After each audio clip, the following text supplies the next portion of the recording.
우리 말씀 다 같이 봉독합니다. 요한일서 2장 16절 17절 말씀 함께 읽겠습니다.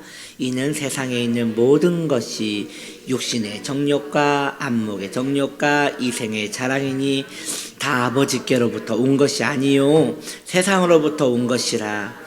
이 세상도 그 정욕도 지나가되 오직 하나님의 뜻을 행하는 자는 영원히 거하느니라. 아멘. 아름다운 회심 시리즈 14번째입니다. 저를 따라해 주시기 바랍니다. 회심하지 못하는 이유. 우리는 지금까지 회심이 무엇인지에 대하여 듣고 배웠습니다. 충분히 배운 것 같습니다. 오늘이 14번째이니 13번 동안 회심에 대한 이야기를 들으셨으니 충분히 들으신 것 같습니다. 그렇다면 잠시 회심이 무엇인가에 대하여 정리를 해봅시다. 교회를 나오는 것은 회심이 아니입니다. 옛날에 행하던 그 악한 일을 정리하고 선하게 사는 것, 그것도 회심이 아닙니다.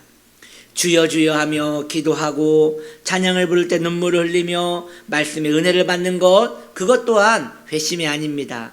남을 불쌍히 여기고 구제를 하며 내 몸을 던져 봉사를 하더라도 그것은 회심이 아닙니다. 회심은 행동이 아니라 그 존재가 바뀐 것을 말합니다. 이에 대하여 사도 바울은 이렇게 얘기합니다. 이전 것은 지나갔으니 보라 새 것이 되었도다 라고 말씀하고 있는 것입니다. 즉 회심이란 무엇을 했느냐가 아니라 그 존재가 통째로 바뀐 사건을 회심이라고 하는 것이지요. 그러므로 구체적으로 회심이란 무엇이냐? 회심은 방향성입니다. 전에는 나를 위하여 살았으나 이제는 하나님을 위하여 살겠노라고 마음이 정해진 사람이 회심한 사람입니다. 회심은 의존성입니다. 전에는 육신을 돌보기 위하여 세상을 의존하였으나 이제는 내 영혼을 돌보는 데 있어서 하나님을 의존하는 데에 내 마음을 다 사용하는 것입니다. 또한 회심은 돌이킴입니다. 자신 안에 있던 죄와 친밀했던 내 자신이 이제는 자신 안에 있는 죄와 대적하여 싸우는 일이 일어나는 것입니다.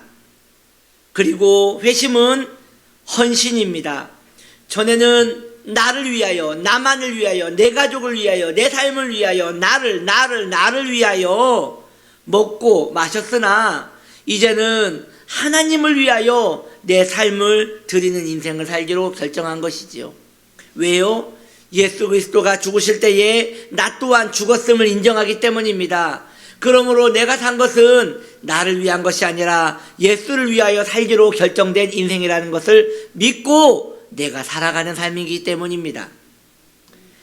마지막으로 회심은 명확합니다. 10개 중에 9개를 순종했다 하더라도 하나를 불순종하면 그것은 은밀한 죄로 치부되는 것입니다. 여러분 중에는 아직 회심하지 못한 자들이 많이 있습니다. 교회도 나오고 삶에 대한 악한 것도 대략 정리되었고 하나님께 나름 헌신도 하는 여러분들이 왜 회심을 미루는 것일까요? 이에 대하여 저는 오늘 2가지를 말씀을 드리려 해요. 첫 번째, 왜 회심을 미루고 있느냐? 말씀을 믿지 않기 때문입니다. 성경은 유일무이한 하나님의 말씀으로서 우리는 이 성경의 내용들을 살아계신 하나님의 말씀으로 믿습니다. 그러나 많은 성도님들이 하나님의 말씀에 대하여 진지하게 생각하지 않는 것 같습니다.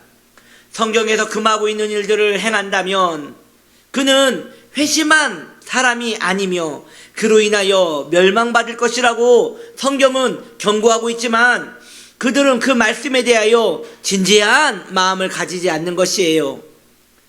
우리는 하나님이 우리와 함께 하신다는 것을 믿습니다. 어떻게 믿고 있는 것입니까? 바로 성경이 그렇게 말씀하고 계시기에 우리는 믿고 있는 것입니다. 우리는 모두 천국이 있음을 믿고 있습니다. 어떻게 믿고 있습니까? 성경이 그렇게 말하고 있기 때문에 한 번도 본 적 없는 천국을 믿고 소망하는 것입니다. 그렇다면 회심하지 않는 영혼은 멸망할 것이라는 성경의 말씀도 믿어야 하는 것입니다. 성경을 믿으려면 모두 믿던지, 성경을 부분적으로 믿으려면 모두 믿지 않던지, 둘 중에 하나만 해야 하는 것이에요. 그러나 회심하지 않는 분들은 이상하게도 본인의 입맛에 맞는 것은 아멘하고 믿지만, 본인의 마음에 거리껴지는 것은 믿지 않는 것이에요. 그래서 복주고 위로하시며 우리를 사랑하신다는 하나님은 성경에서 말씀하고 계시기에 믿지만, 하나님을 순종하지 않고 회심하지 않고 죄악의 길에서 벗어나지 않으며 멸망받는다는 이러한 마음에 거침이 있는 말씀은 믿지 않는다는 것이지요. 그래서 이토록 오랜 시간 회심하라는 하나님의 초대를 받고 있음에도 불구하고 무시하고 받아들이지 않는 일들이 일어나는 것입니다. 두 번째입니다. 회심이 넓은 길이라고 생각하기 때문에 회심을 뒤로하고 믿지 않는 것입니다. 우리는 영생이 무엇인지 아마도 감도 잡지 못할 것이에요. 사람은 길어봐야 100년을 삽니다. 그것도 시간이 지나면서 점점 늙고 병이 들어 살아도 사는 것이 아니게 될 것입니다. 그러나 죽음 이후에 영생을 소유한 성도는 육체의 생명이 끝난 후에 진정한 생명에 이르게 됩니다. 그때 받은 생명은 새 생명입니다. 새 겁니다. 그 생명은 건강한 몸으로 쭉 계속 살아갑니다. 저는 제가 이제 섬기고 있는 우리 치유나무 교회 권사님들을 뵙잖아요. 점점 아프신 것 같아요. 점점 아파요. 해가 지날수록 아프시고 몸이 병약해지는 걸 보면서 마음이 너무 아파요. 그런데 저 천국에서 새 몸을 받은 그 몸은 더 이상 아프지 않습니다. 계속 건강합니다. 그러니까 우리 권사님들 조금만 참으시면 됩니다. 그날이 오면 더 이상 아프지 않습니다. 코로나도 걸리지 않고 고통에 머물지도 않을 겁니다. 그리고 그 몸은 병도 걸리지 않고 감기도 걸리지 않고 아무리 오래 살아도 살과 뼈가 상하지 않는 건강한 몸입니다. 그리고 그때는 몸에 우울함도 없습니다. 그래서 기쁘고 고요하며 평안하게 계속 살아가게 될 것입니다. 성경은 회심한 자들에게 그러한 축복이 있다고 우리에게 말해주고 있는 것이에요. 이러한 영생의 삶을 진시황제도 간절히 원했습니다. 그래서 진시황제는 영원히 살기 위하여 무엇을 계획하였느냐? 신령한 도사들을 찾아다녔어요. 산신령이 있다고 믿었기 때문에 그 신령한 자들을 찾아서 영원한 약을 사모했어요. 그때 많은 신하들을 불러다가, 현자들을 불러다가 너희들은 신령한 신선들을 빨리 모시고 와라. 너희가 모시지 않고 빈몸으로 너희만 온다면 너희는 죽을 것이다 라고 하였습니다. 그래서 많은 현자들이 신선을 찾아 산과 바다를 찾아 헤맸습니다.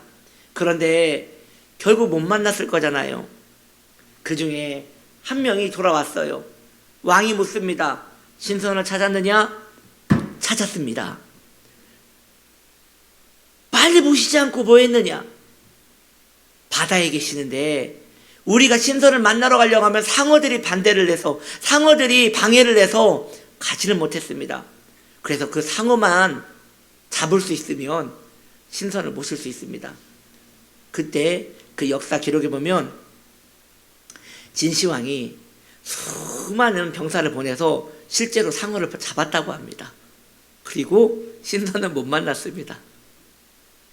결국 그렇게 영생을 사모했던 진시황은 49세에 죽습니다. 이제 우리 이야기를 해봅시다. 앞으로 얼마나 더 살 것 같습니까? 우리의 생명은 앞으로 얼마나 남았을 것 같습니까? 최근에 이런 소식을 들었어요. 어느 목사님이 심장이 아프셔서 성도님들한테 광고를 하셨어요. 여러분, 제가 이번 주에 좀 병원을 가서 건강검진을 좀 받으려고 합니다. 심장이 많이 안 좋아서 기도해 주시기 바랍니다. 하고 병원 가는 길에 그 심장병으로 돌아가셨어요. 나이가 50대 초반인데 그렇게 가버리셨어요. 아무도 모르는 거잖아요. 우리의 수명이 제가 대략 100세라고 했지만 아무도 확신할 수 없는 연약한 인생의 몸입니다.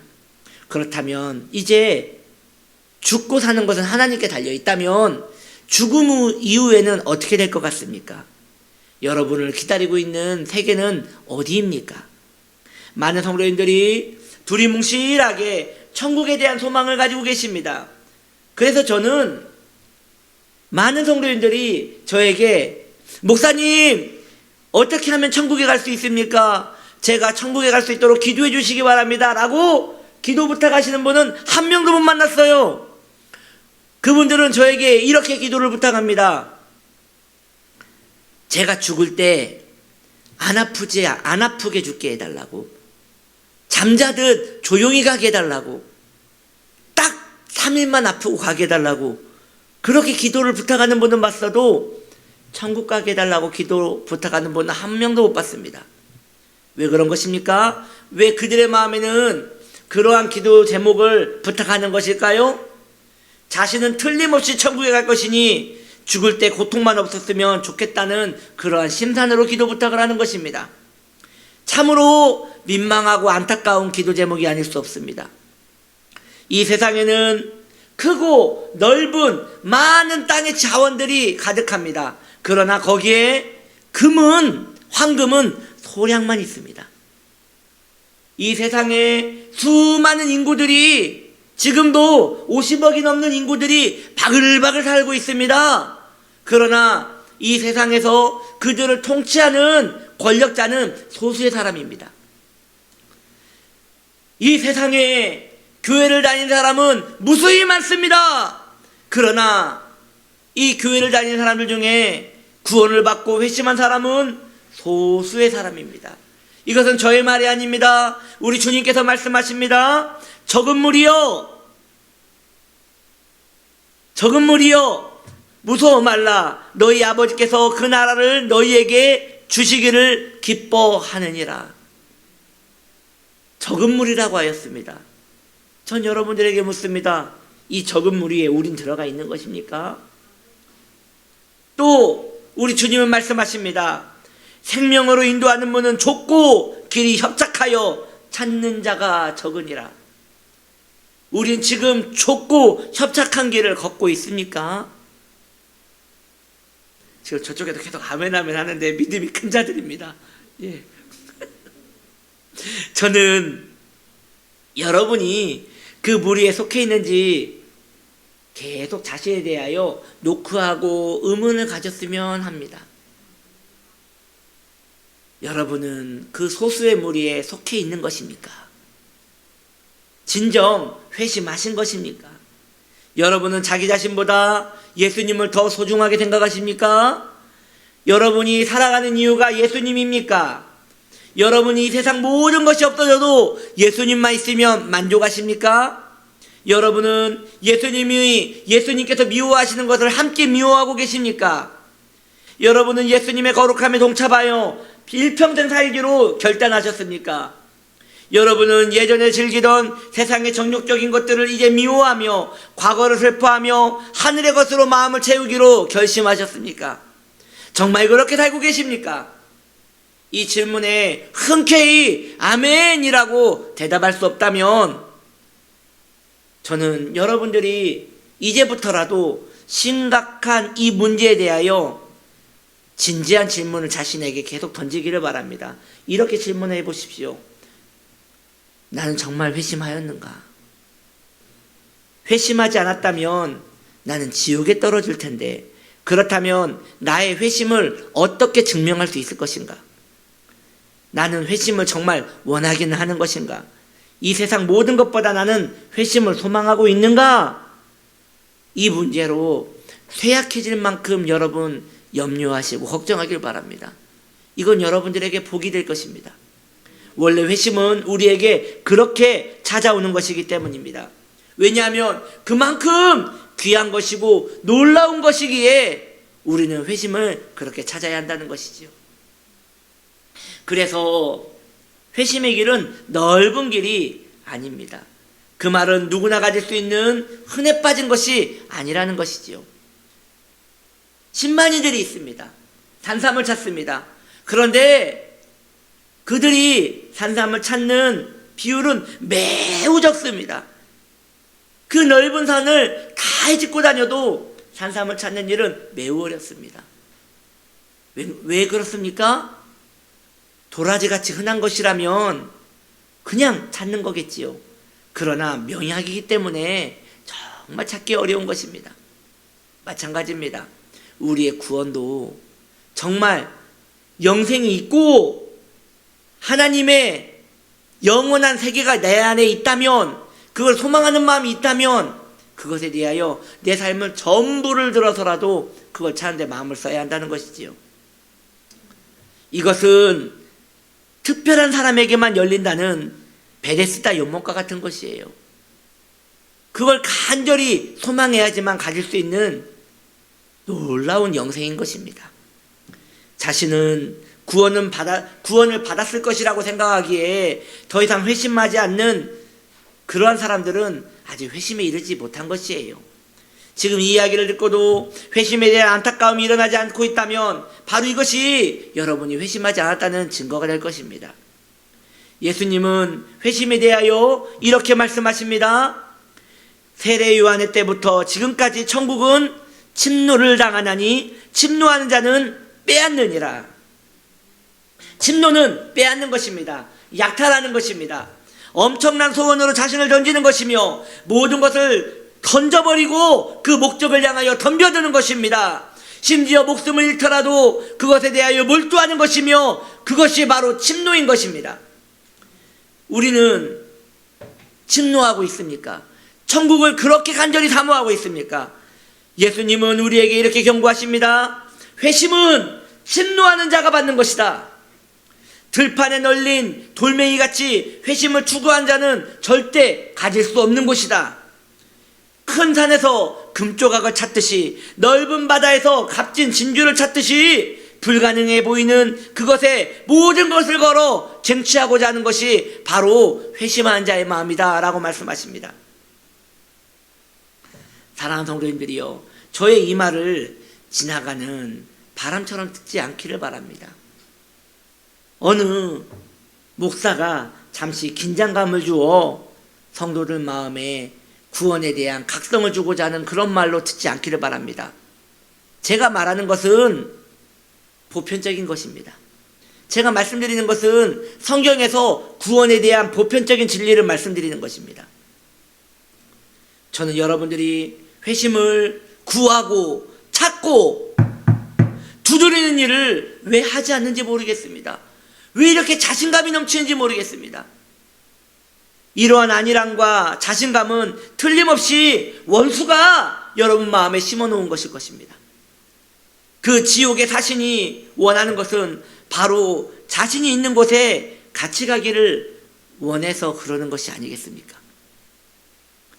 귀한 성도님들이요, 회심에 대하여 간절함을 가지십시오. 이미 가지신 분이라면 더 간절함을 가지십시오. 아직 들어가기 전까지는 모르는 것이니 더 간절하게 천국 아니면 아무것도 없는 것 같이 마음을 쏟아 그곳에 머무르시기를 바랍니다. 회심은 오로지 우리가 숨쉬고 있는 동안에만 구할 수 있습니다. 주님께 돌아오십시오. 모든 것을 버려두고 주님께 오십시오. 그것이 회심인 것입니다. 회심의 놀라운 은총을 가질 때까지 포기하지 않고 천국의 문을 손바닥에 멍이 들도록 계속 두들기길 바랍니다. 최근에 회심과 관련된 책들을 몇 권 읽었습니다.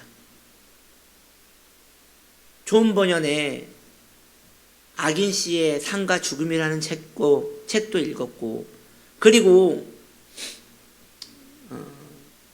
회심으로의 초대라는 그러한 책도 좀 읽었습니다. 그 책이 저자가 다른데 거기에서 하고자 하는 이야기는 같았습니다. 회심이 내 안에 일어났는지 확신할 때까지 멈추지 말라는 것이에요. 회심했습니까? 아멘. 어떻게 회심하였는데요? 제 마음이 기뻐요. 성경이 그걸 증거하고 있지 않습니다. 회심을 했다면 내 안에 회심의 증거들이 있을 것입니다. 하나님께서 너는 회심했다고 확실히 사인을 주실 것입니다. 그러니 두리뭉실하게 구원을 열망하지 마시고 내가 그것을 쟁취할 때까지 침노하는 마음으로 회심에 대하여 안달하시기를 바랍니다.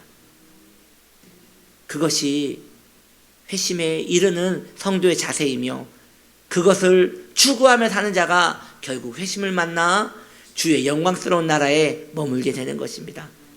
할렐루야. 회심을 바라보다가 눈이 멀길 바라고 회심을 바라보다가 체력이 다하길 바라고 회심을 따라가다가 내 온몸이 구부러지더라도 그것은 가치 있는 것이니 그 영광스러운 자리에 거하기를 바랍니다. 어느 분이 회심을 강조하는 목사님에게 세 가지 질문을 했다고 합니다. 목사님, 이 세 가지 질문에 답을 해주십시오. 첫째, 목사님의 말이라면 회심한 사람은 극소수라는 것인데 그러면 하나님은 모두 지옥에 보낼 만큼 그렇게 잔악하신 분입니까? 라고 말할 때 그 목사님은 아닙니다. 하나님은 죄인들에게 그래도 천국 갈 수 있는 길을 열어주신 좋으신 분입니다. 라고 이야기하셨다고 합니다. 또 두 번째, 이렇게 내가 안 믿어지는 것은 내가 처음부터 구원받지 못한 사람이 아니지 않겠습니까? 그럼 난 이미 실패한 사람 아닙니까? 라고 질문했을 때 그 목사님은 이렇게 말했습니다. 아닙니다. 지금 당신이 원하지 않기 때문에 받지 못한 것입니다. 지금 직장을 얻든 금을 얻든 그걸 소망해 보십시오. 자비로운 하나님께서 바로 주실 것입니다. 라고 하였습니다. 마지막 세 번째, 그렇다면 그렇게 많은 사람이 지옥에 간다면 지옥은 차고 넘쳐서 내가 갈 자리가 없겠네요? 라고 이야기했습니다. 그럴 때 그 목사님은 이야기하셨습니다. 걱정하지 마십시오. 지금도 당신을 맞이하기 위하여 지옥은 계속 넓어지고 있습니다. 라고 하였습니다. 여러분, 그 목사님에게 질문한 그 사람은 장난스럽게 질문한 것입니다. 구원에 대하여 진지한 고민이 있는 사람은 이 문제가 자신의 문제임을 알고 어떻게 해서라도 침노하는 마음으로 영생에 이르기를 사모해야 하는 것입니다. 사랑하는 성도님들에게 그런 은총이 있기를 축복합니다. 우리 같이 기도하기 원합니다.